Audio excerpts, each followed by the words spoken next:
In India's journey as a country moving from being a middle power to a world power, how significant do you think the Delhi Declaration is? I think it's very significant, Rahul, because for a variety of reasons.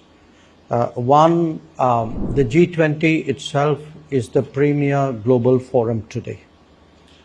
More so when we see the UN completely gridlocked, when in fact many other groupings are either divided or, shall I say, not functional.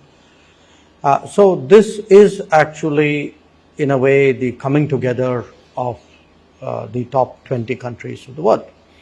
Now, added to that, we called another 9, so you can say roughly the top 30 countries of the world, 14 international organizations. So there were 43 people around the table. Now, it was significant because, in a way, it was a test, if you could look at it that way, of our ability to really shape the global agenda. To say that look, at this time, in our view, these 1, 2, 3, 4, 5 are the pressing issues, and in our view, that's really what the premier forum should be discussing.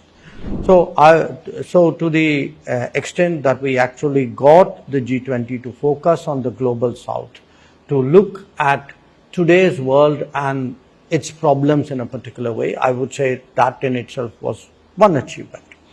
The second was, it's a very polarized world. It's very polarized, you can say east-west. It's also very divided north-south.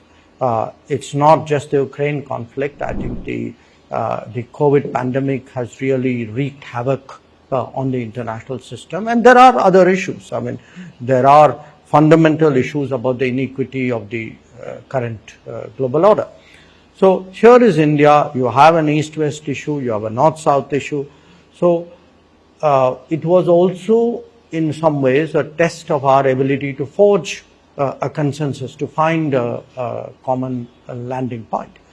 And then it was for ourselves, you could say, a self-imposed or a self-set way of testing ourselves, that today, in the past, we've always done any gathering in a very kind of sarkari, bureaucratic way.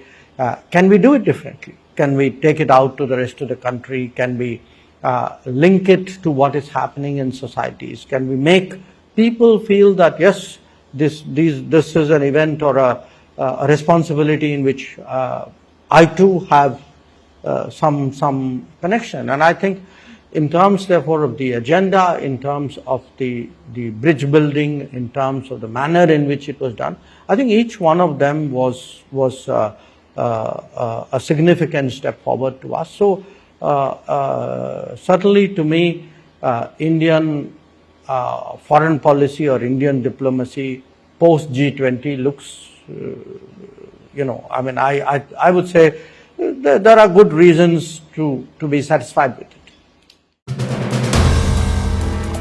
If you like the video, do like, comment, share and subscribe.